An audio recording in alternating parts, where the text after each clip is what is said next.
Hello दोस्तों, कैसे हैं आप लोग। टीचर्स एकेडमी के प्लेटफॉर्म पे आप लोग का स्वागत है।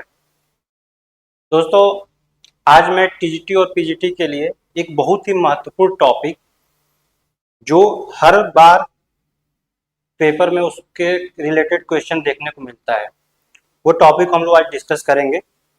जैसे कि आप लोग थंबनेल में भी देख रहे होंगे, वो टॉपिक है इन्फ्लेशन यानी मुद्रास्फीति। ये आप लोग का बहुत ही महत्वपूर्ण है क्योंकि ये हर बार इससे एक दो क्वेश्चन बनता ही बनता है। टीजीटी और पीजीटी दोनों के लिए ये इम्पोर्टेंट है। तो आइए हम स्टार्ट करते हैं मुद्रास्फीति। ठीक है, देखिए हम यहाँ पे मुद्रास्फीति देखेंगे। मुद्रास्फीति क्या होता है इसका परिभाषा देखेंगे, ठीक है, जिसको हम लोग इन्फ्लेशन भी कहते हैं। इसमें हम लोग देखेंगे मुद्रास्फीति के प्रकार, जो टाइप्स होते हैं, कितने प्रकार के मुद्रास्फीति होते हैं और मुद्रास्फीति के प्रभाव, इसका क्या इफेक्ट पड़ता है। ठीक है, तो ये दोनों से क्वेश्चन पूछना ही पूछना है आपको। लास्ट टाइम भी इससे क्वेश्चन पूछा था, इफेक्ट से भी पूछा था, कई बार आपको प्रभाव प्रकार भी देखने को मिल जाता है। चलिए हम स्टार्ट करते हैं। मान लीजिए कि आप लोग 100 रुपए में 2 लीटर पेट्रोल खरीदते थे पहले, ठीक है। अब क्या हो रहा है कि हम 100 रुपए में 1 लीटर भी नहीं खरीद पा रहे हैं। तो इसका क्या मतलब है, कमेंट में आप लोग दे सकते हैं रिप्लाई। इसका क्या मतलब है, बहुत बढ़िया। क्या हुआ इसमें, इसमें देख रहे हैं हम लोग कि प्राइस इंक्रीज हो गई है, मतलब मूल्य, ठीक है, मूल्य बढ़ गया है। जो पेट्रोल हमको, जो पेट्रोल पहले 100 रुपए में 2 लीटर लेते थे हम, ठीक है, ये एग्जाम्पल ले रहे हैं, ऐसा बहुत पहले था भी। पेट्रोल 100 रुपए में 2 लीटर ले रहे हैं। अब हम क्या कह रहे हैं, 100 रुपए में हम 1 लीटर ले रहे हैं। इसका ये मतलब हुआ कि पेट्रोल का प्राइस बढ़ चुका है, मूल्य बढ़ चुका है। ठीक है, बहुत बढ़िया, आप लोग समझ रहे हैं, ऐसे आप लोग रिप्लाई देते नहीं, अच्छा लग रहा है। चलिए, तो इसका ये मतलब है कि इसका प्राइस बढ़ लिया है। तो इसी प्राइस को जो बढ़ना हुआ है ना इकोनॉमी में, इसी को ही मुद्रास्फीति कहते हैं। धीरे धीरे हम समझेंगे, स्टेप बाय स्टेप समझेंगे कि क्या है ये। ठीक है, मुद्रास्फीति पढ़ने के लिए बच्चों हमको दो चीजों को पढ़ना जरूरी हो जाता है। ठीक है, एक होता है मुद्रा का मूल्य और दूसरा होता है price of goods and service, मतलब वस्तु एवं सेवाओं का मूल्य। ठीक है, प्राइस, कीमत। ठीक है, तो इसमें हम दो चीज देखेंगे। पहले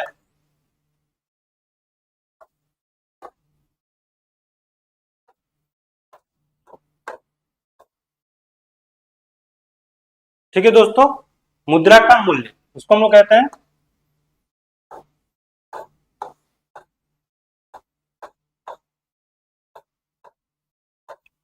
मुद्रा का मूल्य। दूसरा क्या हमने बताया था, दूसरा बताया था price of goods and service. ठीक है, वस्तु एवं सेवाओं का कीमत, यहाँ पे मैं लिख दे रहा हूं।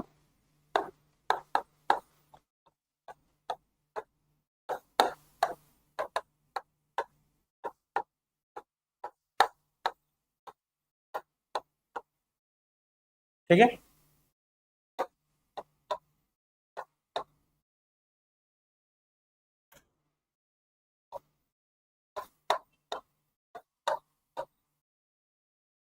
ये दो चीज हमको पहले समझना है। हम जब भी मुद्रास्फीति पढ़ते हैं हमको ये दो चीज को समझना होता है कि क्या है। हमने क्या बोला कि मुद्रा का मूल्य, ठीक है,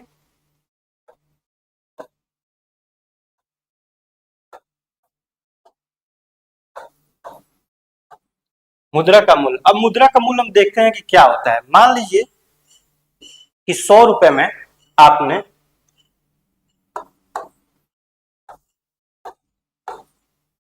100 रुपए में आप 5 केजी गेहूं खरीद रहे हैं। ठीक है, ये आप 100 रुपए में 5 केजी गेहूं खरीद रहे हैं। अब क्या हुआ, अब आप 100 रुपए में 2 केजी गेहूं खरीदने लगे। अब 100 रुपए में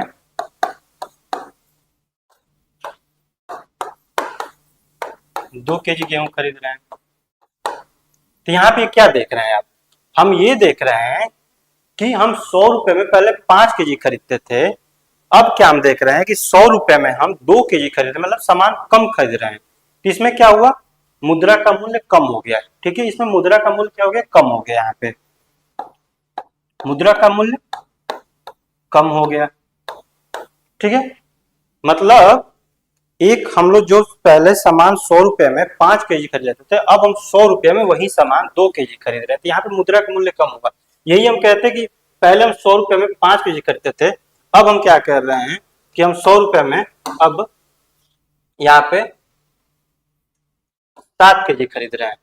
ठीक, तो ये क्या हुआ, ये मुद्रा का मूल्य अधिक होगा। यहाँ के प्राइस क्या होता है, वैल्यू ऑफ मनी यहाँ पे ज्यादा है। लेकिन हम इन्फ्लेशन में देखते हैं कि हमारा वैल्यू ऑफ मनी कम होता है, मतलब परचेजिंग पावर बात करते हैं जब हम। ठीक है, अब यहाँ इसका रिलेशन देखते हैं। इसका अगर आप डेफिनेशन हम देखना चाहेंगे तो ये हम देखेंगे कि एक निश्चित राशि में कितनी मात्रा में हम सामान्य वस्तुएं खरीद सकते हैं। हम एक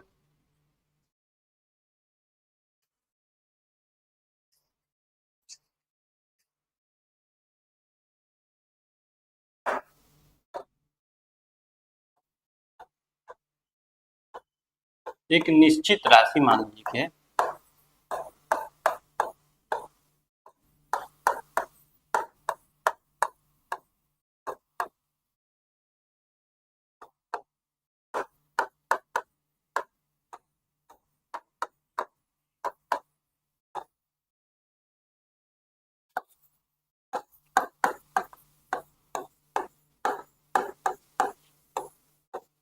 खरीद सकते हैं। ठीक है, समझ में आया,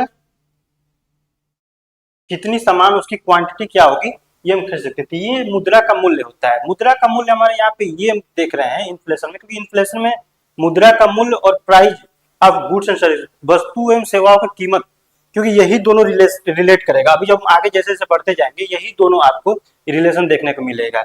ठीक है, अब हम यहाँ पे ये देखेंगे कि ये कैसे एक दूसरे पे डिपेंड कर रहे हैं। हम यहाँ पे ये रिलेशन देखते हैं कि वैल्यू ऑफ मनी, इसको हम वैल्यू ऑफ मनी ऐसे लिखते हैं। ठीक है, कभी ऐसा टर्म आपको देखने को मिले तो इसको घबराएगा नहीं, ये होता है वैल्यू ऑफ मनी, यहाँ पे जो मुद्रा का मूल्य है। ठीक है,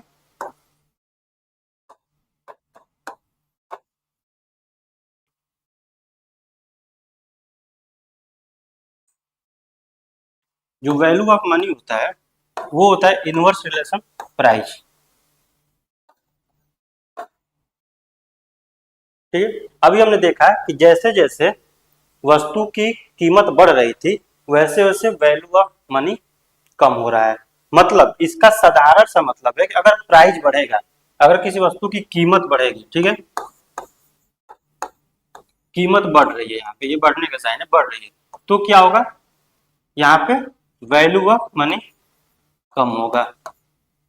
ठीक है, इसका उल्टा जैसे ही प्राइस कम हुआ मतलब वैल्यू ऑफ मनी ज्यादा हुआ। प्राइस कम हुआ, हम सामान ज्यादा खरीद रहे हैं, सामान की मात्रा हम ज्यादा परचेज कर रहे हैं, तो यहाँ पे वैल्यू ऑफ मनी ज्यादा हो जाएगा। हमने एक डेफिनेशन देखा था ना कि एक निश्चित राशि में कितनी सामान, कितनी मात्रा, सामान या मात्रा, क्वांटिटी यहाँ पे खरीद सकते हैं। तो ये हमारा क्या हुआ, ये हमारा मुद्रा का मूल्य हुआ। अगर प्राइस कम होगा तो हम ज्यादा ज्यादा सामान खरीदेंगे, तो यहाँ पे वैल्यू ऑफ मनी ज्यादा हो जाएगा। अगर यही हम बात कर रहे हैं कि मान लीजिए कि कीमत किसी वस्तु का प्राइस बढ़ गया तो क्या हुआ, तो फिर हम सामान वैल्यू ऑफ मनी कम हो जाएगा यहाँ पे। तो ये दोनों पॉइंट जो थी, मुद्रा का मूल्य और price of goods and service, ये दोनों का रिलेशन यही है, ये इनवर्स रिलेट होते हैं। ठीक है, ये इनवर्स रिलेशन होता है इनमें। जब भी हम देखेंगे क्वेश्चन पेपर में कि ये क्वेश्चन आपको डायरेक्ट पूछ सकते हैं यहाँ से कि अगर किसी वस्तु की कीमत बढ़ रही है तो वैल्यू ऑफ मनी क्या होगा, अगर किसी वस्तु की कीमत घट रही है तो वैल्यू ऑफ मनी क्या होगा। ठीक है, ये दोनों चीज हम समझ गए यहाँ पे। अब हम आते हैं अपने नेक्स्ट पॉइंट पे, मुद्रास्फीति। ठीक है,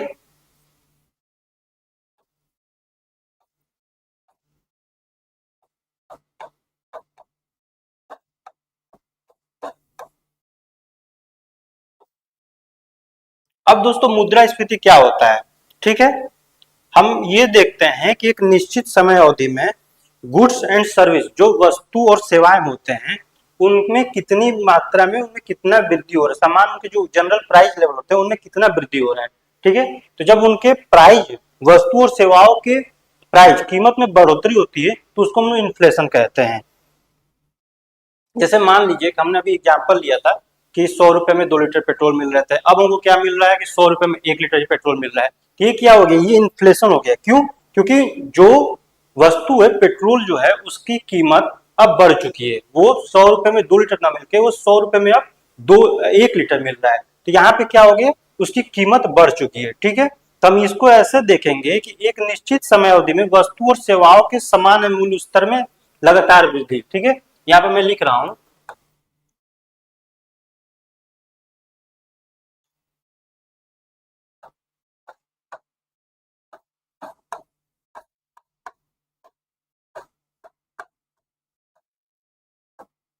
एक निश्चित समय अवधि में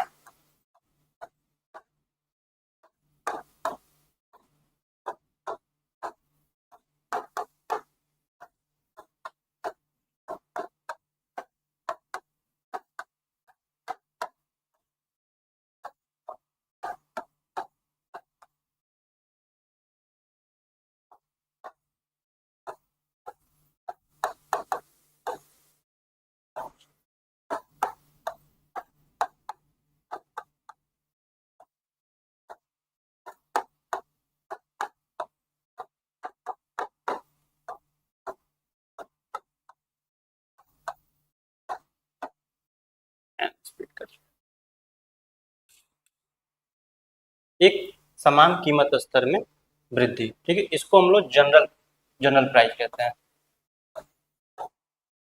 थोड़ा सा इंग्लिश का टर्मिनोलॉजी भी आपको जानना है। इकोनॉमिक्स में क्या है कि जब तक हम एक इंग्लिश का टर्मिनोलॉजी नहीं समझेंगे, नहीं जानेंगे, थोड़ा सा हमारे लिए मुश्किल हो सकता है, क्योंकि इसमें कुछ कुछ टर्म ऐसे आते हैं जो इंग्लिश में समझने में आसान होते हैं, पेपर में देखने में आसान होते हैं। अगर पूरा चीज इकोनॉमिक्स को आप हिंदी में देखने लगे तो थोड़ा सा आपके लिए कंफ्यूजन हो जाएगा, या पेपर में कोई ऐसा वर्ड आ जाएगा जो समझने में दिक्कत करेगा। तो जो छोटा छोटा टर्मिनोलॉजी होता है ना, उसको आप लोग थोड़ा थोड़ा हिंदी में भी देखा कीजिए, ठीक है।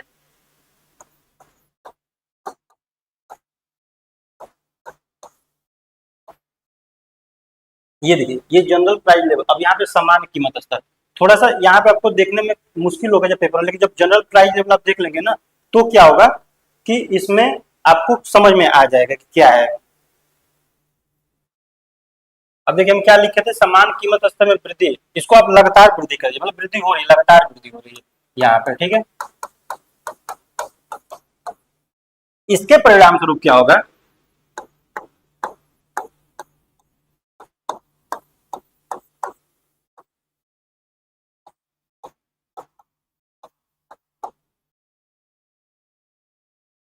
जो परचेजिंग पावर होती है हमारी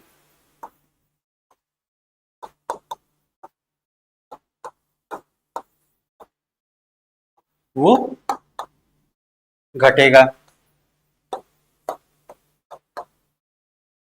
ठीक है, ये घटने लगेगा। इसी को ही हम लोग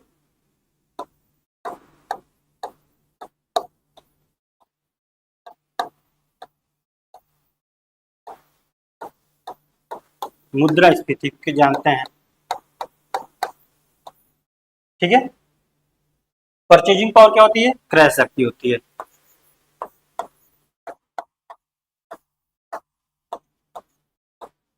अब यहाँ पे एक डेफिनेशन आपको देखने को मिल रहा है कि एक निश्चित समय अवधि में वस्तु और सेवाओं के प्राइस में कीमत में लगातार वृद्धि देख रही है, लगातार वृद्धि हो रही है, ये नहीं कि रुक के हो रहा है कुछ समय बाद हो रही है, लगातार वृद्धि देखने को मिले।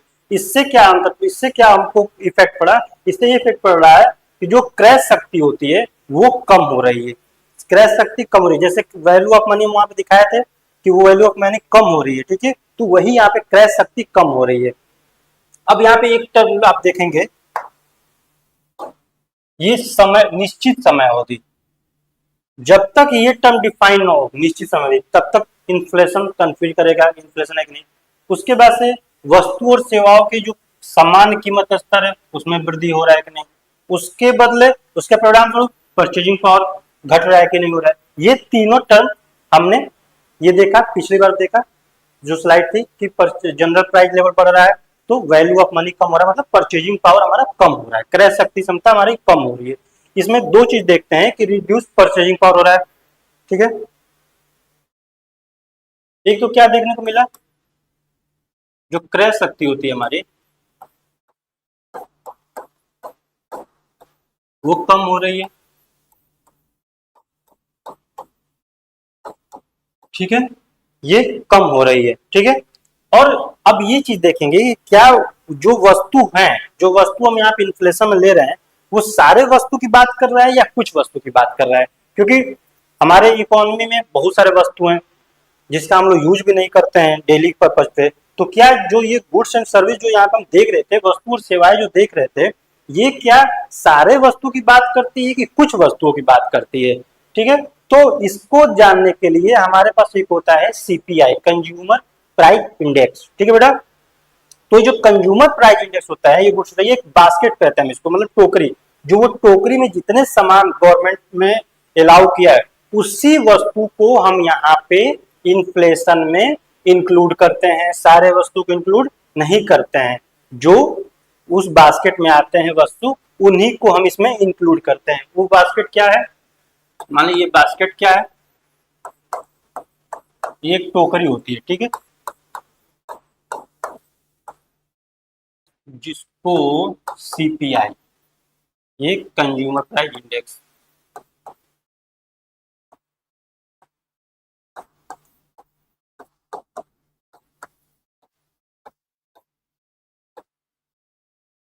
क्योंकि बच्चों आप लोगों को कंफ्यूजन हो सकता है, पेपर में कोई ऐसा वस्तु डाल दिया कि क्या इसका इन्फ्लेशन पे वो प्रभाव पड़ेगा कि नहीं, तो आप लोग वहां कंफ्यूज हो जाओगे। तो हम उसी वस्तु को लेते हैं जो ये कंज्यूमर प्राइस इंडेक्स की टोकरी में होती है। अब ये कौन कौन सी वस्तु होती है, इसकी लिस्ट होती है पूरी, उस लिस्ट में पूरे वस्तु होते हैं। इसको हम थोड़ा सा ये जानेंगे कि जो पहले वस्तु होती थी और जो अब हो रही है वो क्या होती, कितनी कितनी मात्रा में होती थी। तो जो पहले वस्तु होती थी बेटा, वो 259 वस्तु गुड्स में आती थी एंड 40 सर्विस, मतलब ये वस्तु, ठीक है, और ये क्या है, सेवाएं।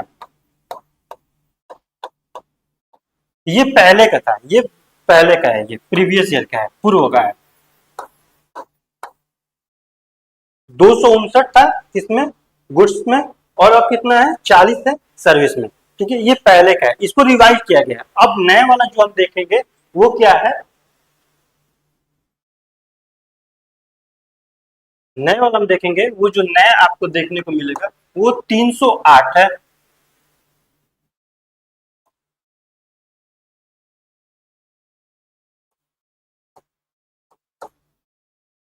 और 50 सर,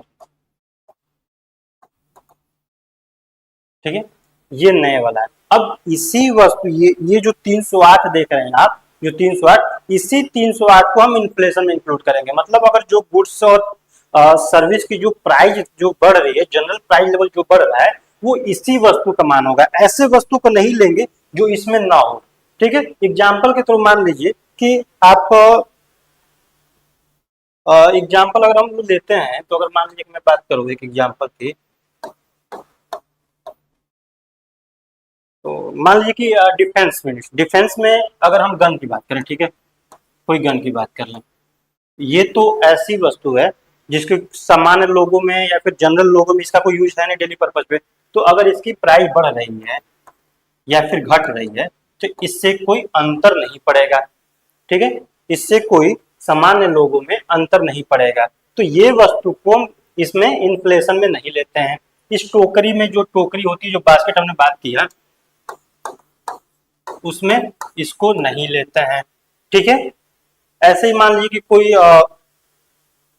कोई रॉकेट लॉन्च हो रहा है, जो रॉकेट है उसको हम इसमें नहीं लेंगे क्योंकि उससे हम लोगों से मतलब नहीं है, वो एक गवर्नमेंट की है, डिफेंस सेक्टर में है, तो उससे सामान्य लोगों को जीवन पे कोई असर नहीं पड़ रहा है। तो सामान्य लोगों के जीवन पे जिस वस्तु का असर होता है उसी वस्तु को हम इसमें लेते हैं, ठीक है।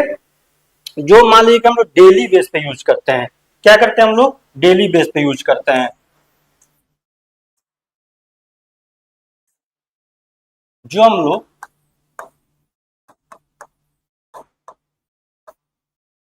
डेली बेस यूज करते हैं, ठीक है।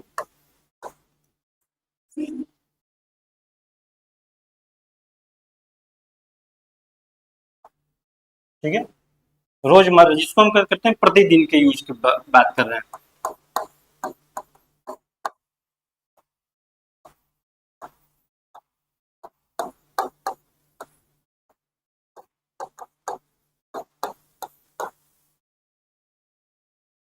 ठीक है, अब यहाँ पे आप एक चीज क्लियर होगी कि इन्फ्लेशन में क्या लेते हैं, एक टाइम पीरियड होती है, ये नहीं कि कभी का नहीं ले लेंगे, एक निश्चित टाइम पीरियड दिया होता है और जो गुड्स एंड सर्विस होती है इसी बास्केट वाले में जो होगा उसी को हम लेंगे। ठीक है, तो यहाँ तक आप समझ गए इन्फ्लेशन क्या है। इन्फ्लेशन हम लोग देखें कि जनरली जो है प्राइस लेवल होती है गुड्स एंड सर्विस की वो बढ़ती जा रही है। ठीक है, एक निश्चित टाइम पीरियड दिया गया है, एक फिक्स टाइम पीरियड दिया गया, उस फिक्स टाइम पीरियड में गुड्स एंड सर्विस की प्राइस लेवल हो रही है बढ़ती चली जा रही है। उससे क्या उसका परिणाम क्या हो रहा है, उससे परिणाम ये हो रहा है कि हमारा क्रय शक्ति जो है, क्रय शक्ति क्षमता होती है वो कम होती जा रही है। मतलब वस्तुओं का और सेवाओं का मूल्य बढ़ता चला जा रहा है, जिसके वजह में हम लोग कम खरीद रहे हैं, हमारे पास पैसा उतना ही है, उसका प्रभाव क्या हो रहा है, हम लोग उससे कम खरीद रहे हैं। मान लीजिए कि पहले आपको 10,000 में आप अपना डेली का काम कर लेते थे, मतलब डेली का मतलब मंथली आप किसी का इनकम 10,000 था तो अपना काम चलाता था। अगर अब जब इन्फ्लेशन हो गया तो वो क्या करेगा, वो 10,000 में उसका काम नहीं चल पा रहा है, मतलब उसको पैसे कम पड़ने लगे हैं। सामान तो उतना ही खरीदेगा क्योंकि उसका रोजमर्रा की जो जरूरत की चीजें हैं वो तो यूज करेगा ही करेगा, लेकिन अब क्या हो रहा है, उस चीजें की वस्तुओं की प्राइस बढ़ चुकी है जिससे वो उसका जो इनकम का जो 10,000 था वो अब कम पड़ रहा है। तो यही मुद्रास्फीति होती है। इसमें ज्यादा कंफ्यूजन होना जरूरत नहीं है, बस दो तीन चीजें यहाँ पे टर्मिनोलॉजी होती है जो हम देखेंगे, देखें अभी यहाँ पे क्या क्या देखें। एक टाइम पीरियड होती है फिक्स, एक टाइम निश्चित समय अवधि कह लें इसको।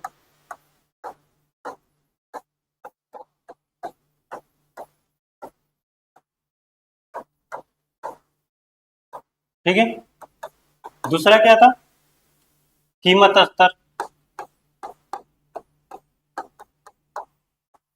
Price level.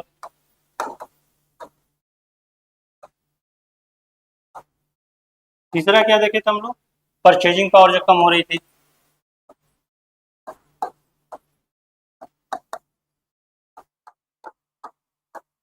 मतलब क्रय शक्ति, ठीक है, ये कम हो रहा है। चौथा पॉइंट क्या देखें, वो बास्केट देखे हम लोग जिसमें ये गुड्स एंड सर्विस आती थी।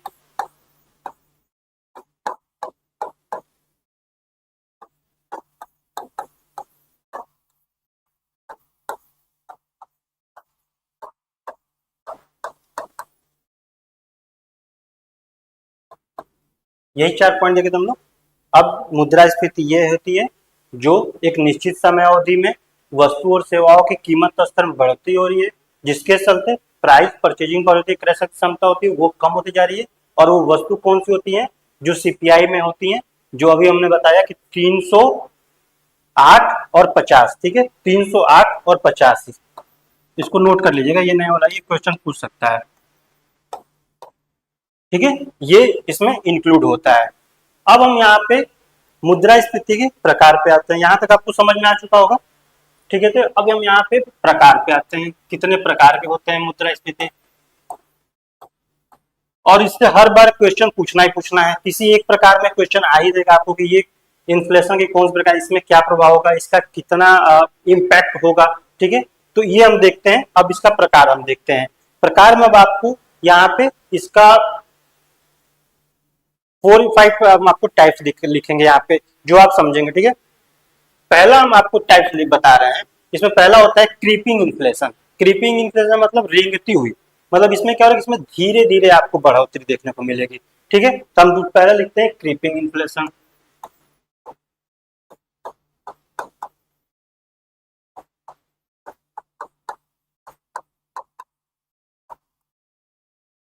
जिसको हम लोग कहते हैं रेंगती हुई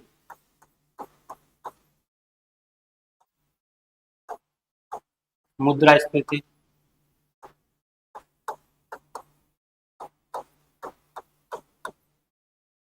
ठीक है, इसको हम लोग क्या कहते हैं, रेंगती हुई मुद्रास्फीति कहते हैं।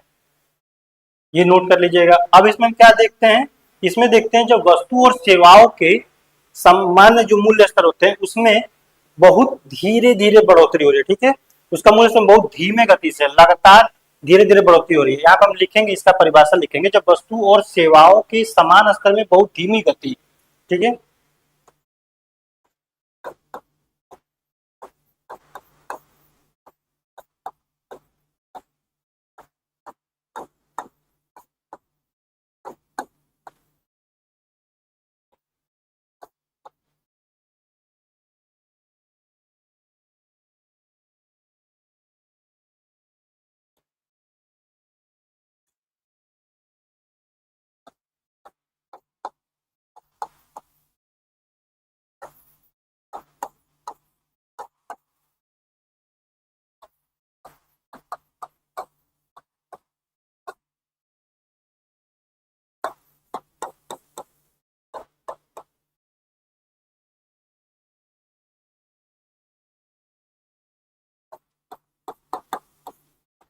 वन परसेंट से 3%, ठीक है।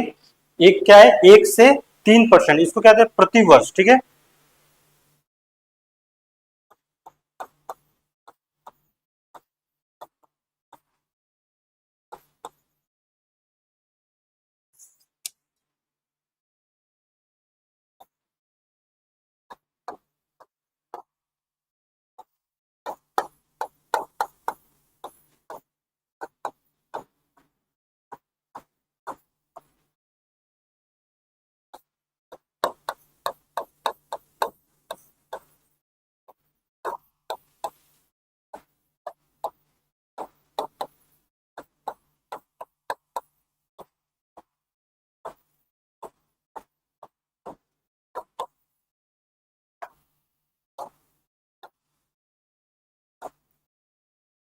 जब वस्तु और सेवाओं के समान कीमत स्तर में प्रति वर्ष वृद्धि होती है उसको हम लोग रेंगती हुई मुद्रास्फीति कहते हैं। और ये वृद्धि कितनी होती है, ये वृद्धि होती है यहाँ पे लगभग 1 से 3%, ठीक है। 1 से कितना होता है, 1 से 3% देखने को मिलता है। ये जो कीमत स्तर है ये प्रतिवर्ष कितना बढ़ेगा, उसमें 1% से लेके 3% तक अगर उनकी प्राइस में बढ़ोतरी हो रही है तो उसको क्या कहेंगे, उसको हम लोग कहेंगे क्रीपिंग इन्फ्लेशन, ठीक है। अब ये क्रीपिंग इन्फ्लेशन हमारे अर्थव्यवस्था के लिए लाभदायक माना गया है। लगभग इसको समान स्तर पे कहते हैं कि इतना बढ़ोतरी हमारे किसी भी अर्थव्यवस्था के लिए लाभदायक होता है। तो एक पॉइंट इसमें नोट कर लीजिएगा आप लोग कि जब भी हम ये लिखते हैं, जब भी हम क्रीपिंग इन्फ्लेशन आता है तो इसको बोला जाता है कि ये सामान्यतः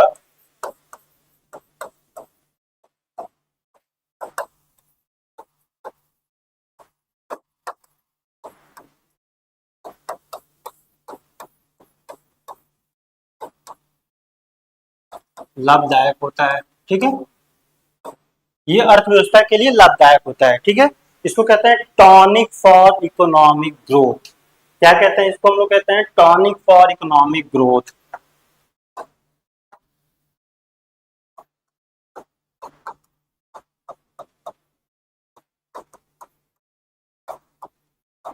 इकोनॉमिक ग्रोथ, ठीक है। इसमें बस हमको एक चीज देखने को ध्यान रखना है कि इसमें कितनी बढ़ोतरी होगी, 1 से लेके 3% तक होगी। दूसरा क्या आती है, वॉकिंग आएगी हमारी। दूसरा क्या हो जाएगा,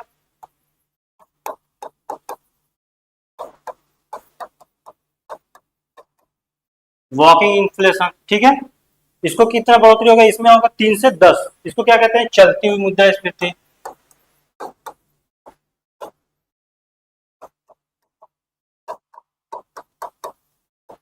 इसमें कितना बढ़ोतरी देखने को मिलेगा हमको, 3% से 10% से।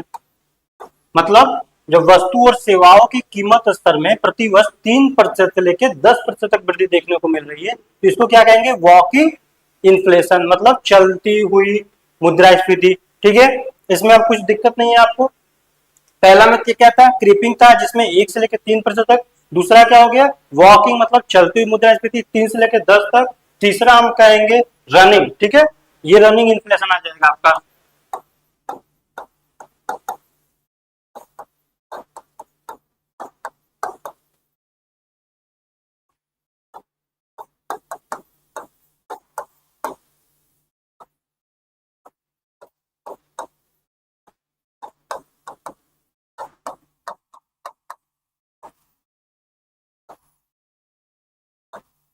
ये क्या हो गया आपका, ये आपका हो गया रनिंग मुद्रास्फीति। मतलब इसमें लेके आपको, इसमें ये कहेंगे हम आपको कि इसमें जो बढ़ोतरी आपको देखने को मिलेगी वो मिलेगी आपको 10% लेके 20% तक। अगर इतना बढ़ोतरी देखने को मिल रहा है प्राइस लेवल में,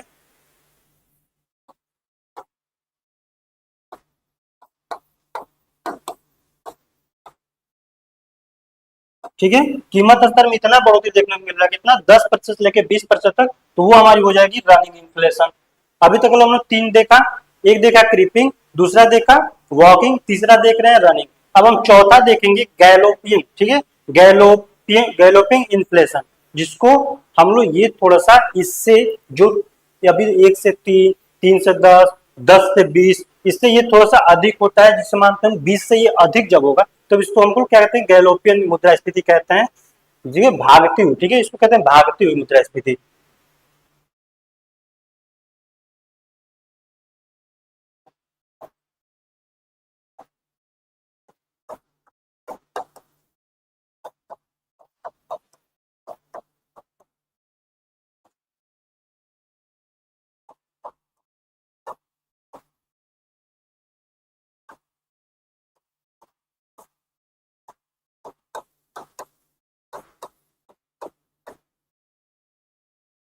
इसमें क्या कहेंगे, 20% से अधिक,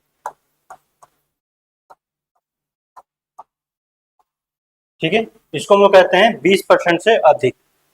इसमें क्या होता है,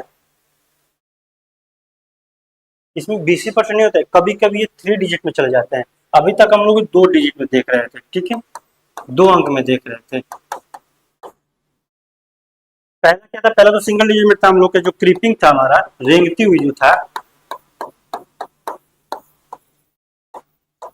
वो क्या था, सिंगल डिजिट में था, ठीक है, 1 से लेके 3 था। अब ये क्या है, ये 20% से अधिक है, मतलब 20% से जब अधिक प्राइस लेवल में बढ़ोतरी हो जाएगी तो ये आपको देखने को मिलेगा गैलोपियन, मतलब भागती हुई। इसमें 2 डिजिट के साथ साथ 3 डिजिट का भी प्रभाव देखने को मिलता है। अब ये 20% ही नहीं रहेगा, ये मान लीजिए कि ये बढ़ के ना, ये 310%, 400% या 608, मतलब एक एग्जांपल दे रहे हैं, इतना नहीं जाएगा, ये 3 डिजिट में देखने को मिलेगा आपको। ओके,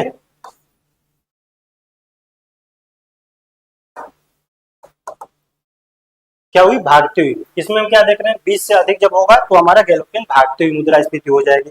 अब हम जो चौथा मुद्रा कहेंगे उसको हाइपर इन्फ्लेशन कहते हैं। उसको क्या कहते हैं, उसको हम कहते हैं हाइपर इन्फ्लेशन। ओके बच्चों, एक मिनट थोड़ा गर्मी हो रही है। इसको क्या कहते हैं, चौथा क्या कहते हैं, भागती हुई, ठीक है, हाइपर इन्फ्लेशन। पांचवा,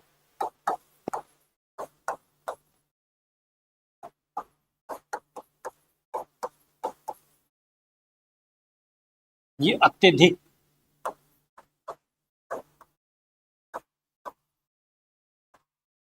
ये सबसे ज्यादा अत्यधिक होता है, ठीक है, ये हाइपर इन्फ्लेशन जो होता है ये अत्यधिक होता है। इसमें क्या होता है, इसमें आपको 300 नहीं, 3 डिजिट ही नहीं, इसके आगे भी देखने को मिल जाएगा, बहुत ज्यादा इसमें देखने को, इसमें कई गुना, जब अत्यधिक और अनियंत्रित कह सकते हैं इसको, ठीक है। ये जो हाइपर इन्फ्लेशन होता है ये अत्यधिक एवं अनियंत्रित होती है। इसका ये होगा कि जब समान कीमत स्तर पे,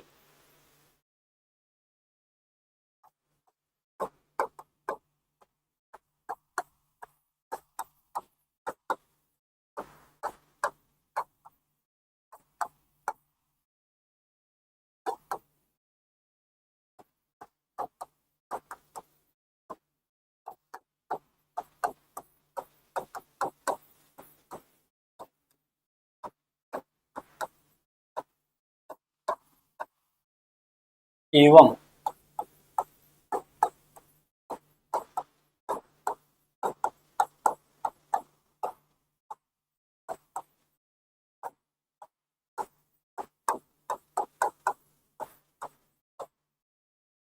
अभी तक हमने 3 डिजिट में पढ़ा था, अब ये क्या होगा, ये आपको 4 डिजिट में भी जा सकता है। इसको हम लोग कहते हैं कि मिलियन, ये मिलियन में भी इंक्रीज हो सकता है। तब ये हाइपर इन्फ्लेशन की सिचुएशन हो सकता है। ये हाइपर इन्फ्लेशन सिचुएशन हुआ था जर्मनी में, जब हाइपर इन्फ्लेशन सिचुएशन कब हुआ था, जर्मनी में 1923 में हुआ था, ठीक है। ये जर्मनी में हमको देखने को मिला था।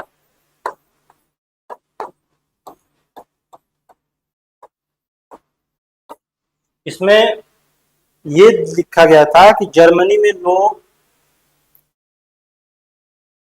ठेले गाड़ी, ठीक है, बैलगाड़ी से पैसे लेके जाते थे एक ब्रेड खरीदने के लिए, इतना ज्यादा इन्फ्लेशन था कि यहाँ पे मिलियन में गया था। मतलब आप बोरे में भर भर के पैसे ले जा रहे तब आपको एक पैकेट ब्रेड मिल रहा है। ये सिचुएशन हुआ था जिम्बाब्वे में, ठीक है। इसका दूसरा एग्जाम्पल है जिम्बाब्वे।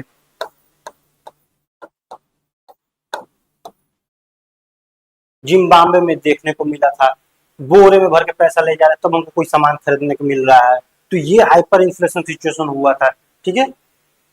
यहाँ पे हम लोग देखा, क्रीपिंग देख लिए हम लोग, रनिंग देख लिए, वॉकिंग देख लिए, हाइपर देख लिए, और कौन सा एक था हमारा, गैलोपियन। ये हमारा क्या हुआ था, ये टाइप्स हो गए। अब इसको एक ट्रिक याद करने की ट्रिक लिख लेते हैं, ठीक है। इसको हम कैसे देख के मतलब ये याद कर सकते हैं।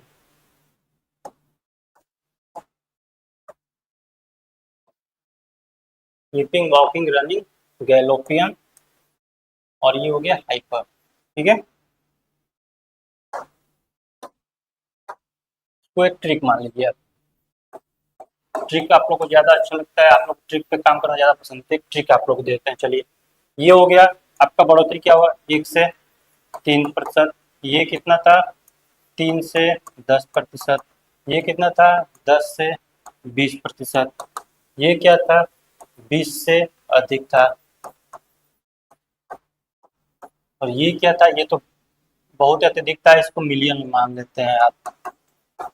कभी कभी मिलियन में भी देखने को मिल जाता है, मतलब अत्यधिक, अत्यंत अत्यधिक।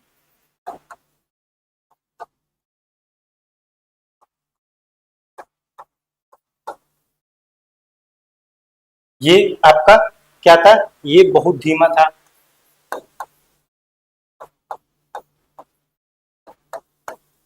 ठीक है। ये जो आप क्रिपिक देखे थे, ये क्या देखे थे, बहुत धीमी गति से बढ़ रही थी, ठीक है। दूसरा क्या आप देखे थे, ये मध्यम हो गया था आपका, ये थोड़ा तेजी से बढ़ रही थी, ये थोड़ा उससे अधिक तेजी से बढ़ रहा था।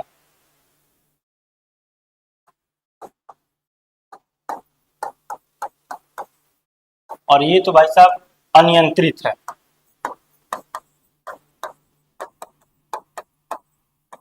ये अनियंत्रित है, ठीक है। ये क्या हो गया, ये अनियंत्रित हो गया। अच्छा, इसमें एक सिचुएशन आता है जब हाइपर इन्फ्लेशन जब अनियंत्रित हो जाती है, तो उसमें क्या कर दिया जाता है, उसमें डिनोमिटाइज कर दिया जाता है, ठीक है। डी ठीक है, उसमें क्या कहता है, डिमोनेटाइजेशन कर दिया जाता है। क्यों, क्योंकि अब वो जो पुराने जो आपका मुद्रा है, ठीक है, उसका कोई वैल्यू नहीं रह गया। क्योंकि वो वैल्यू इसलिए नहीं रहेगा क्योंकि वो बोरे में भरने के लिए, उसकी कोई एक ब्रेड खरीदने के लिए हम बोरे में पैसे ले जा रहे हैं। तो वहां पे हम क्या करेंगे, वहां पे हम क्या कर देते हैं, वहां पे हम उसको डिमोनेटाइजेशन कर देते हैं, ठीक है। वहां पे हम लोग चेंज कर देते हैं, ठीक है। तो ये उसका एक मतलब आप कहेंगे कंट्रोल करने का एक तरीका होता है। जब हाइपर इन्फ्लेशन हो तो वहां पे कंट्रोल हम कैसे करते हैं, वहां पे डिमोनेटाइजेशन कर देते हैं, ठीक है। तो वहां पे क्या होगा, वहां पे ये होगा कि अब नए मुद्रा आ जाएंगे जिसका एक वैल्यू रहेगा, और वो वैल्यू अब नए मार्केट में चलेगा, क्योंकि वहां पे वो जो मनी का सप्लाई होगा मार्केट में, ठीक है, वो कम हो जाएगा। ये हाइपर इन्फ्लेशन क्यों होता है, क्योंकि पैसे की सप्लाई बहुत ज्यादा हो गई थी, प्राइस कीमत ज्यादा बढ़ गया था, अब पैसा ज्यादा था, कोई मतलब था नहीं। तो यहाँ पे ये हम कर देते हैं, डिमोनेटाइजेशन कर देते हैं, ठीक है। वहां पे ये हमारा ये एक कंट्रोल करने का तरीका होता है।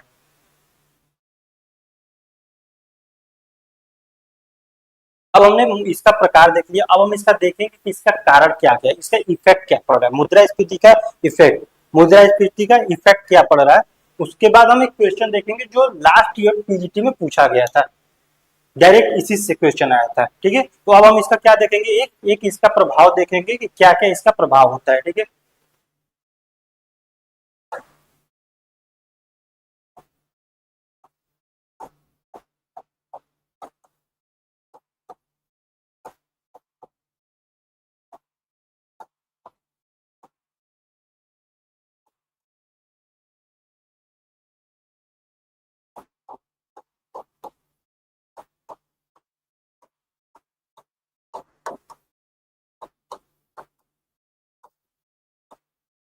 Effect of inflation. पहला क्या प्रभाव पड़ेगा, मान लीजिए पहले हम देखते हैं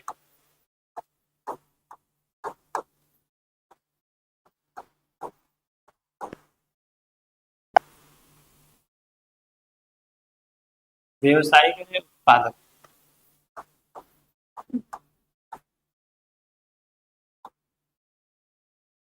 पहला प्रभाव हमको देखने को मिल रहा है किसान एवं उत्पादक, जो फार्मर होते हैं और जो प्रोड्यूसर होते हैं उन पे क्या प्रभाव पड़ रहा है। तो इसमें इनका प्रभाव हम एक साइड में लिख देते हैं। इसमें इनको लाभ होगा। अब लाभ कैसे होगा ये हम देखते हैं। मान लीजिए कि कोई किसान है, वो अपना जो उपज किया वो पिछले प्राइस पे किया, ठीक है, जब इन्फ्लेशन नहीं हुआ था, उसने अपना प्रोडक्शन, क्योंकि टाइम लगता है ना, किसी वस्तु के जोती और खेती में टाइम लगता है। जब हम फसल उगाते हैं तो उसमें एक टाइम अवधि होती है, एक लंबा टर्म लगता है। तो उस टाइम इन्फ्लेशन नहीं था, लेकिन उसके बाद इन्फ्लेशन आ गया। तो जब किसान अपना जो उत्पाद है, जो वस्तु है, उसको मार्केट में जब बेचने ले जाएगा तो उसको अब ज्यादा पैसा मिलेगा, क्योंकि प्राइस लेवल बढ़ चुकी है। ठीक है, जो गेहूं वो पिछली साल 100 रुपए 1000 रुपए क्विंटल बेच रहा था, अब वो क्या करेगा, अब वही गेहूं वो 1500 रुपए क्विंटल बेच रहा है, तो उसको 500 रुपए के बेनिफिट हुआ कि नहीं होगा। ये 1000 में जो लास्ट ईयर वो बेच रहा था अपना, मान लीजिए हम 2024 की बात कर लें, ठीक है, तो 2024 में वो 1000 में क्या बेचा, एक क्विंटल बेचा, ठीक है, गेहूं बेचा अपना। अब क्या कर रहा है, अब वही 2025 में जब गया है बेचने, ठीक है, तब क्या किया, अब वो 1500 में अपना एक क्विंटल बेच के आया। ठीक है, तो यहाँ पे उसको क्या हुआ, किसान को लाभ हुआ। ऐसे उत्पादक उत्पादक जो होते हैं, जो प्रोड्यूसर होते हैं, वो अपना जो सामान होता है वो लास्ट ईयर बनाते हैं या फिर कुछ टाइम पीरियड लेते हैं बनाने में। जब वो टाइम पीरियड बाद जब वो अपना मार्केट में आते हैं बेचने के लिए, उस टाइम इन्फ्लेशन बढ़ गया होता है, कीमत स्तर बढ़ गया होता है, मतलब मुद्रास्फीति देखने को मिलती है। तब वो वस्तु क्या करेगा, अब उसका कीमत बढ़ा देगा। जब कीमत बढ़ा देगा तो लागत उसको बनाने में तो कम लगा है, ठीक है, वो तो पहले वाले इन्फ्लेशन पे रेट पे बनाया था, अब इन्फ्लेशन हाई हो गया है, तो अब उसको लागत जो है वो तो कम है, लेकिन जो उसका प्राइस मिल रहा है वो अत्यधिक मिल रहा है, तो इसमें यहाँ पे लाभ होगा। ठीक है, अब दूसरा आता है करदाता।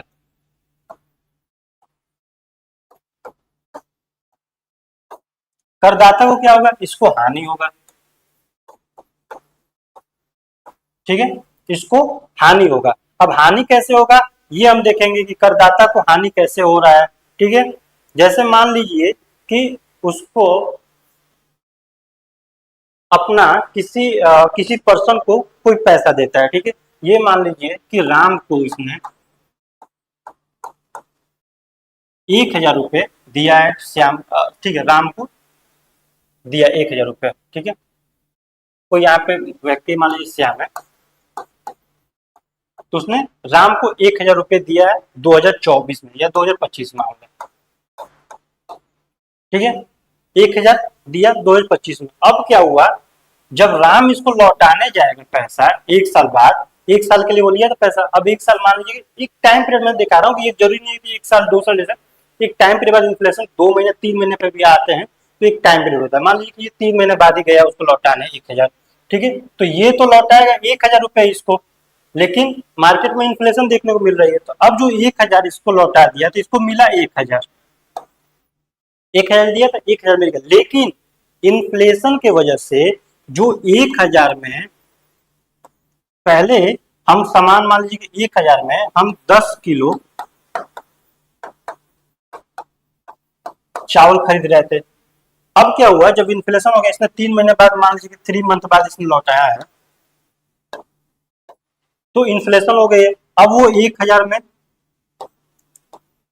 8 केजी चावल मिलेगा, तो यहाँ पे कीमत स्तर में कम हुआ कि नहीं, इसका वैल्यू ऑफ मनी यहाँ पे कम हो गया कि नहीं हो गया। अब 1000 उसके लिए पहले जैसे सामान नहीं दे पाएगा, अब 1000 उसको लिए कम सामान मिलेगा श्याम को। 1000 में वो 10, मान लीजिए कि एक तरीका से मैं आपको बताता हूँ एग्जाम्पल लेके, कि अब वो 10 किलो चावल 1000 में पहले खरीद लेता है, तो श्याम ने राम को 10 किलो चावल दे दिया, ठीक है, अब जब वो 3 महीने बाद आया उसको चावल लौटाने, तो अब 8 किलो चावल दे रहा है, तो 2 किलो का नुकसान हो रहा है कि नहीं होता? ये यहाँ पे इसके इफेक्ट में हम देखेंगे। अब ये हम ये जो मूल्य लिया था, ये लिया था, कीमत लिया था, यहाँ आप देख रहे हैं 1,000 रुपये उसको दिया। अब जो लौटाने हैं तो 1,000 रुपये तो लौटा दिया इसने, भाई मैं 1,000 रुपये लिया तो 1,000 रुपये लौटा रहा हूँ। लेकिन हुआ क्या यहाँ पे, 1,000 वैसे का वैसा रहा, लेकिन उसके कीमत स्तर जो वस्तु है उसकी बढ़ चुकी है। मतलब वैल्यू ऑफ मनी जो हम लोग पढ़े थे वो कम हो चुका है यहाँ पे। ठीक है, जो वैल्यू ऑफ मनी हम यहाँ पे पढ़े थे वो कम हो चुका है यहाँ पे। तो इसको जो ऋणदाता होते हैं, जो करदाता होते हैं, उनके लिए ये नुकसान हो गया। ठीक है, जो यहाँ पे ऋणदाता है, ये इसको करदाता है, ऋणदाता तो दोनों बोले, जो ये ऋणदाता है इसको यहाँ पे नुकसान हो रहा है। ठीक है, पहले ये 1,000 रुपये दे दिया, अब वो 1,000 तो वापस मिल गया। पैसे की कीमत देखते हैं हम तो एक्सचेंज तो वो हो गया सेम, कि जितना हमको दिए थे उतना हम आपको ले लिए। ठीक है, जो बारोर जो ये जो श्याम था उसने 1,000 दिया, 1,000 ले लिया, लेकिन अब क्या वो कीमत स्तर तो कम हो गई। तो यही है, करदाता को इसमें हानि हुई। कभी भी क्वेश्चन पूछेगा तो इसमें करदाता होते हैं उनको हानि होती है। ठीक है, कभी जो क्रेडिटर होते हैं उनको हानि होती है। नेक्स्ट आइए हम लोग देखते हैं। अब क्रेडिटर के बाद हम जो जो ऋणी होते हैं, जो डेब्टर होते हैं,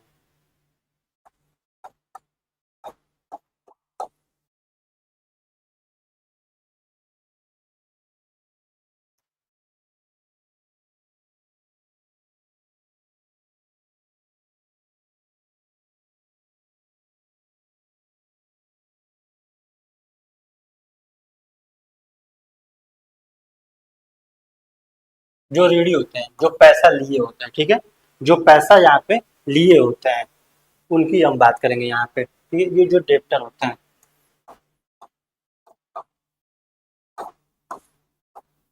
जो डेब्टर होते हैं, अब उनकी हम बात करते हैं यहाँ पे। ठीक है, तो ये जो होते हैं डेब्टर,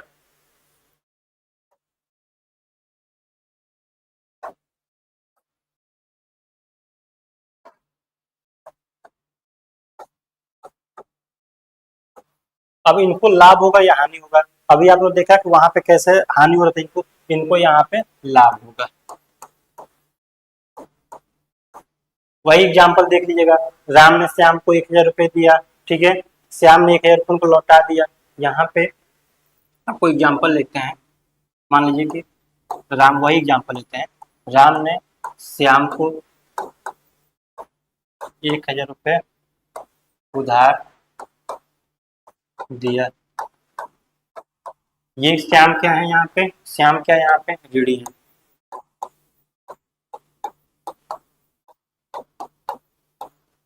ठीक है, राम को वापस 1,000 दे दिया,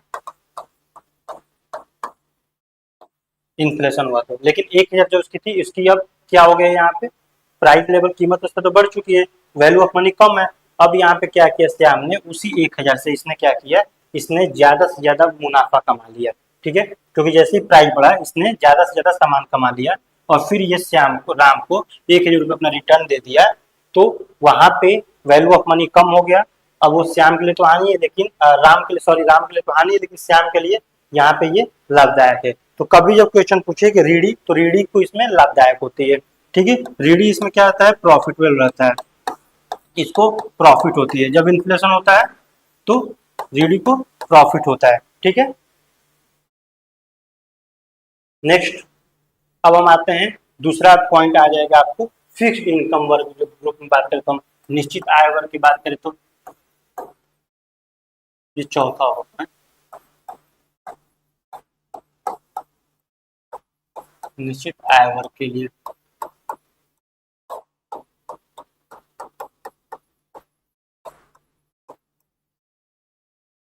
फिक्स्ड इनकम ग्रुप, अब इन्फ्लेशन होगा तो इनका इनकम फिक्स्ड है, इनका सैलरी, ये जो ये होते हैं ये गवर्नमेंट एम्प्लॉय होते हैं, या फिर जॉब करते हैं, जो जो जॉब करता है पर्सन, या जो गवर्नमेंट एम्प्लॉय होता है।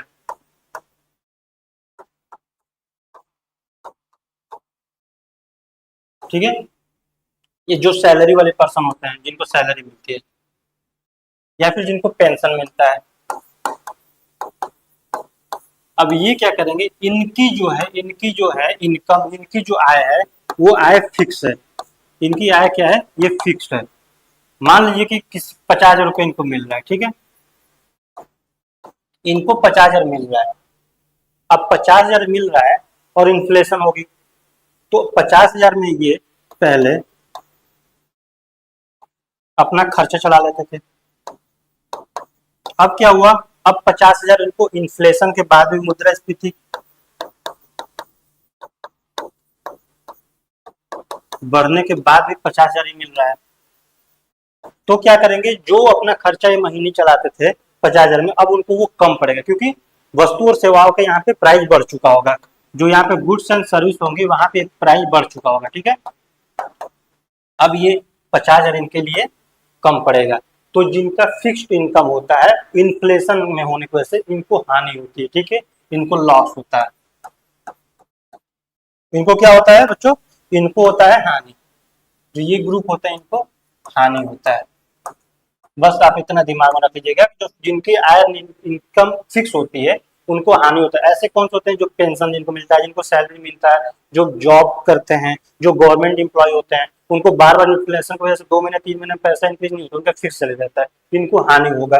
तीसरा कौन होगा, जिनका लचीला इनकम होगा, ठीक है, जिन लोगों का लचीला होगा, फ्लेक्सिबल कहते हैं जिसको, उनके लिए यहाँ पे लाभ होगा, ठीक है। तो वो क्या क्या होंगे, जो लचीले आय वर्ग के होंगे उनके लिए यहाँ पे लाभ होगा।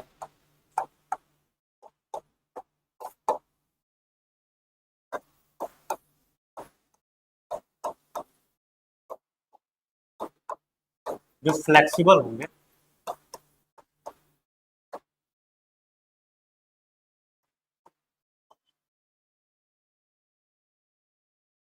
उनको लिए प्रॉफिट है, ठीक है, उनके लिए प्रॉफिट है। मान लीजिए कोई व्यवसायी है, कोई व्यवसायी है, अब वो क्या किया, जैसे इन्फ्लेशन हुआ, जैसे ही मुद्रास्फीति हुई बाजार में, जैसे इसने देखा कि मुद्रास्फीति हो गई, ठीक है, मुद्रास्फीति हुई, ठीक है, बढ़ी, ये क्या काम किया, ये तुरंत अपने वस्तुओं का जो प्राइस है वो क्या किया, बढ़ा दिया। पहले ये क्या काम करता था कि पहले 100 रुपए में 1 केजी चीनी बेच रहा था, उसके बाद इसने क्या किया, 120 रुपए में 1 केजी चीनी बेचा। जैसे जैसे इन्फ्लेशन बढ़ रहा है, फिर इन्फ्लेशन बढ़ा, फिर इसने क्या किया, तुरंत 150 रुपए में 1 केजी चीनी बेचने लगा। तो जैसे इन्फ्लेशन बढ़ता चला जा रहा है, वो अपना प्राइस बढ़ाता चला जा रहा है। तो जो इसका बेनिफिट हो रहा है यहाँ पे 50 रुपए 20 रुपए, तो इसको तो इसके लिए तो लाभ है, इसके लिए तो इन्फ्लेशन क्या हो गया, इसके लिए लाभ हो रहा है, ठीक है। तो यहाँ पे जब भी क्वेश्चन पूछे कि लचीला इनकम आय वर्ग के लिए, तो तुरंत आंख बंद करके वहां पे लाभ, ठीक है, केवल लाभ होगा। अब हम बात करते हैं कि जो बचत करता होते हैं, इसमें सेविंग क्या प्रभाव पड़ता है। सेविंग से मतलब मेरा वो रिलेट है कि अगर आप बचत कर रहे हैं, बचत के प्रभाव, तो क्या प्रॉफिट होगा या लॉस होगा। 6 पॉइंट है ये, ठीक है।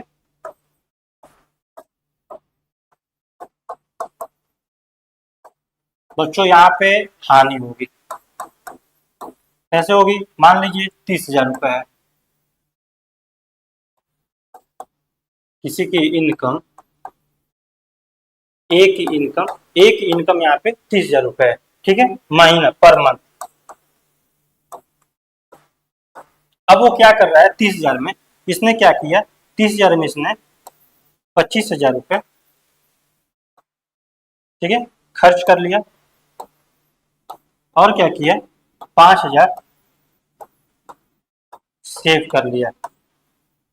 अब भी जब इन्फ्लेशन हो गया, जब मुद्रास्फीति देखने को मिली मार्केट में, तब क्या किया, सैलरी तो उसका 30,000 ही मिल रहा था उसको, अब ये 30,000 में जब वस्तुओं की कीमत बढ़ गई, तो मार्केट में 25,000 उसे काम नहीं हो पा रहा है, अब वो क्या होगा, वो बढ़ जाएगा, अब उसको 27,000 रुपए उसी वस्तुओं पे खर्च करना पड़ रहा है, ठीक है, जो खर्च उसका डेली का है उस पर वो 27,000 खर्च कर रहा है। तो 30,000 में 27,000 खर्च कर दिया, बचा कितना, 3,000, ये सेव किया, तो यहाँ पे 5,000 था, यहाँ पे 3,000, 2,000 का माइनस हुआ, ठीक है, तो यहाँ पे ये घट गई, तो जो सेविंग जो बचत होती है उसमें हानि होगी, लॉस होगी, ठीक है। अब दूसरा पॉइंट आता है एक्सपोर्ट इंपोर्ट।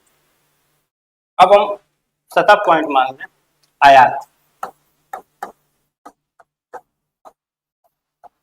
इंपोर्ट,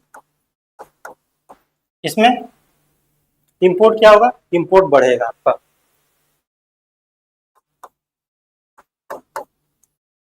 जब किसी इकोनॉमी में इन्फ्लेशन आता है तो वस्तुओं और सेवाओं, जो भी सेवा और जो गुड्स हैं उनकी प्राइस बढ़ जाती है।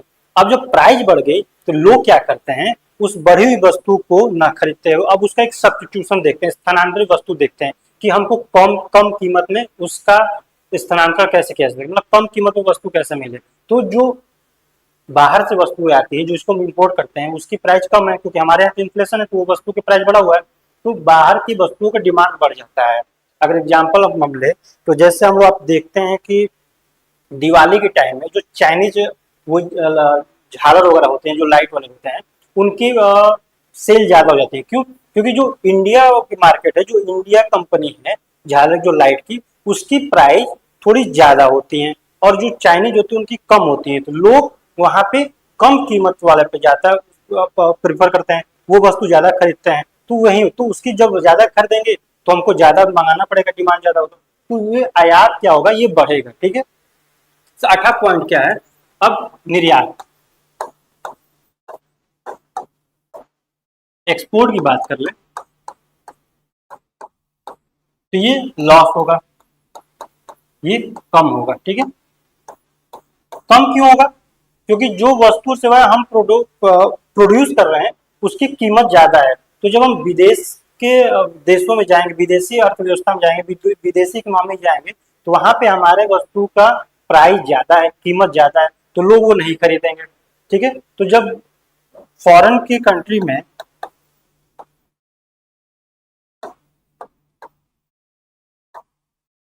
हम अपने वस्तु का प्राइस बढ़ा हुआ तो लोग परचेज नहीं करेंगे, तो क्या होगा, जब परचेज नहीं करेंगे तो अपने आप निर्यात कम होगा, ठीक है।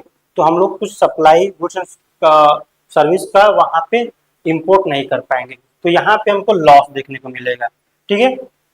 इन्वेस्टमेंट का क्या प्रभाव पड़ता है, इन्वेस्टमेंट का क्या होगा,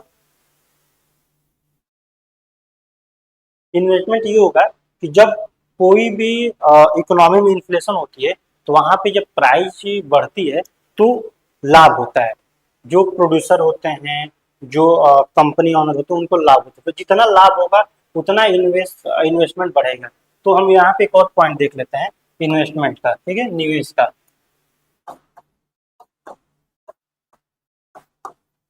निवेश का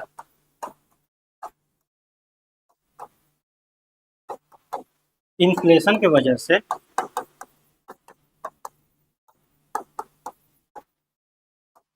यहाँ पे लाभ हो रहा है, लाभ हो रहा है तो इन्वेस्टमेंट निवेश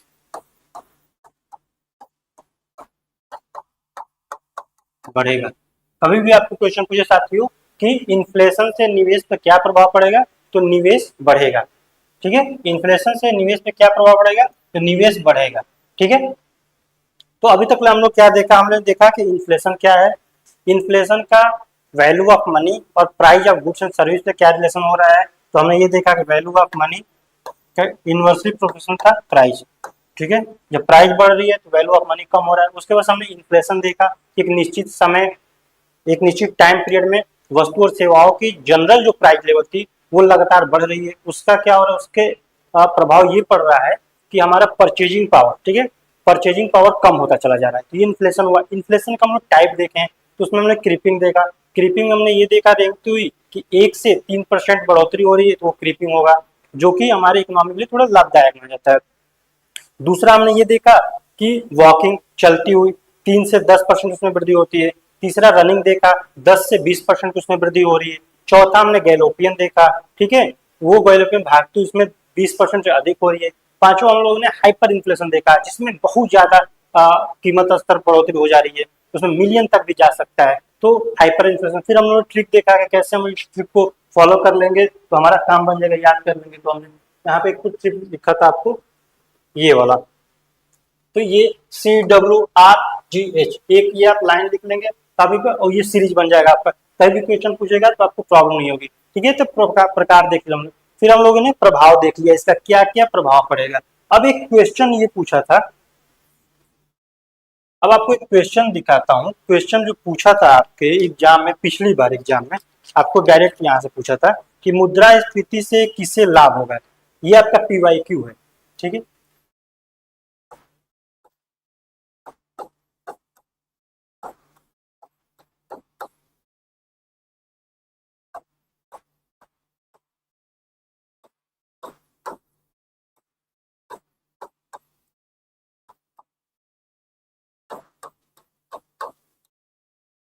ये क्वेश्चन है। ठीक है, कि मुद्रास्फीति से किसे लाभ हो, हु इज द बेनिफिटेड।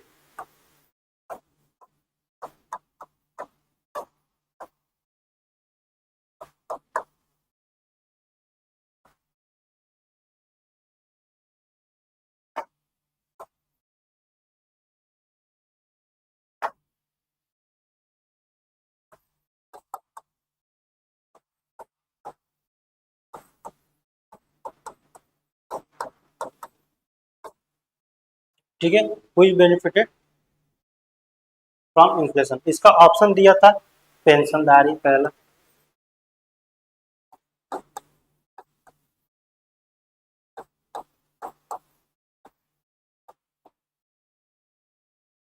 दूसरा ऑप्शन था रीडिंग,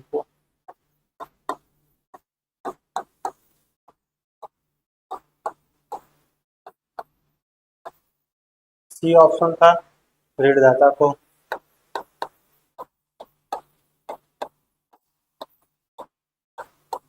और आपको डी ऑप्शन था बचतकर्ता को।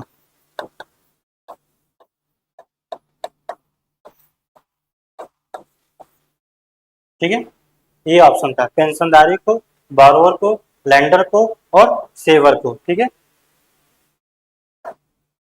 अब यहाँ पे आप लोग इसका आंसर मुझे जहां तक उम्मीद है तुरंत आप लोग दे लेंगे, क्योंकि ये डायरेक्ट क्वेश्चन अभी हमने जो प्रभाव पड़ा था उसमें से ये देखने को मिल गया। तो ये जो लास्ट पीजीटी एग्जाम होता है 2025 में, नहीं इसके पहले वाला जो एग्जाम होता है उसमें ये डायरेक्ट क्वेश्चन आपको मिला है। ठीक है, तो इसमें मुद्रास्फीति से किसे लाभ होगा, तो हम लोगों ने अभी पढ़ा कि किसको लाभ होगा किसको हानि होगा। तो ये जो बेनिफिटेड हो रहा है फ्रॉम इन्फ्लेशन, ठीक है, तो इसमें किसको होगा, पेंशनधारी को होगा नहीं, ऋणदाता को होगा, सॉरी रीडी को होगा, ऋणदाता को होगा, बचतकर्ता को। बचतकर्ता को हमने देखा कि नहीं, क्योंकि सेविंग कम हो रही है जब इन्फ्लेशन बढ़ रही है। तो ऋणदाता को होगा नहीं, क्योंकि पर जो वैल्यू ऑफ मनी थी वो इसमें कम हो गई। ठीक है, यहाँ पे रीडी जो होगा उसके लिए ये प्रॉफिटेबल है। ठीक है, रीडी को प्रॉफिटेबल है। ठीक है,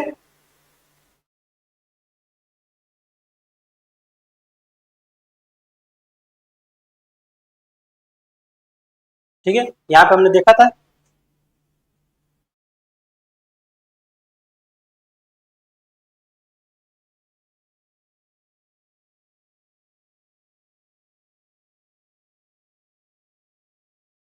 ठीक है, हमने यहाँ पे देखा ये जो डेप्टर था उसको लाभ हो रहा है। ठीक है, यहाँ पे इसको रीडी को लाभ होगा, क्यों, क्योंकि 1000 उधार लिया, परचेजिंग पावर कम हो गई है, इसके लिए तो लाभ है, लेकिन जो रीड दिया उसके लिए हानि होगा। ठीक है, तो हम लोगों ने अभी तक अपने क्लास में इन्फ्लेशन, टाइप्स ऑफ इन्फ्लेशन और इफेक्ट ऑफ इन्फ्लेशन देखा साथियों। आगे के क्लास में हम इससे रिलेटेड और भी पॉइंट देखेंगे, और उसको जो पीवाईक्यू में जो क्वेश्चन रहा होगा उसको हम लोग करेंगे। ठीक है, आप लोगों को कोई परेशानी हो, प्रॉब्लम हो क्वेश्चन से रिलेटेड, टॉपिक से रिलेटेड, आप लोग कमेंट बॉक्स में अपनी प्रॉब्लम लिखेंगे, उसको सॉल्यूशन आपको जरूर मिलेगा। तो आप लोगों को टीचर्स एकेडमी के प्लेटफॉर्म पे ये इन्फ्लेशन और types of inflation, effect of inflation पढ़ने के लिए और समझने के लिए बहुत बहुत धन्यवाद। और ये जो क्लास है आपको, ये मुझे लगता है कि ये बहुत ही बेनिफिटेड होगा आपके आने वाले एग्जाम में। ठीक है साथियों,